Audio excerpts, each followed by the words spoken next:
নবী করিম সাল্লাল্লাহু আলাইহি ওয়াসাল্লাম বলেছেন, মান কালা লা ইলাহা ইল্লাল্লাহ ফাদাখালাল জান্নাহ, যে বলল লা ইলাহা ইল্লাল্লাহ সে জান্নাত যাবে।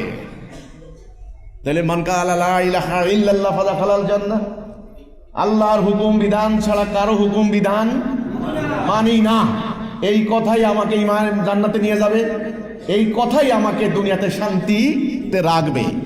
সমগ্র মানব জাতি, আপনারা বলুন, এটা কি হেদায়েতে আছে না দলালাতে চলে গিয়েছে?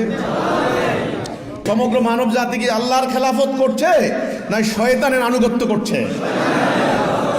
সমগ্র মানব জাতি আজকে উত্তরে দক্ষিণে পূর্বে পশ্চিমে এই যে অশান্তি, এই যে জুলুম, এই যে সুদ ঘুষ, এই যে রাহাজানি, নারী নির্যাতন, অর্থ পাচার, অপরাজনীতি, এই যে এগুলি হচ্ছে, এর কারণ হচ্ছে সেই বৃক্ষের ফল যেই বৃক্ষ ইবলিস রোপণ করেছে, অর্থাৎ আল্লাহর হুকুমকে অস্বীকার করেছে।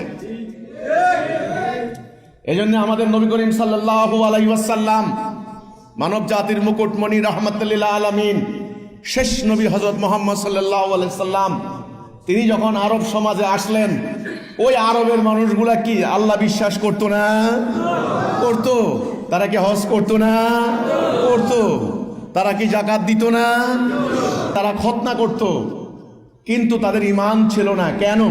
কারণ তারা আল্লাহর যে হুকুম, আল্লাহর যে বিধান, সেই মোতাবেক তাদের সমাজ রাষ্ট্র যে চলবে, এই কথার মধ্যে তারা ছিল না। তাদেরকে যখন রাসূলুল্লাহ বললেন, আমি আল্লাহর রাসূল, আমার উপরে কিতাব নাযিল হয়েছে, তোমরা এর আনুগত্য করো, তারা বলেছে, আমরা তোমার কথা শুনবো না, আমাদের বাপ দাদার 14 পুরুষ যেভাবে গিয়েছে আমরা সেভাবেই যাব। তাহলে তারা আল্লাহর হুকুম মানতো না, আল্লাহর বিধান মানতো না, যেই কারণে তারা কাফের মুশরিক হয়ে গিয়েছিল।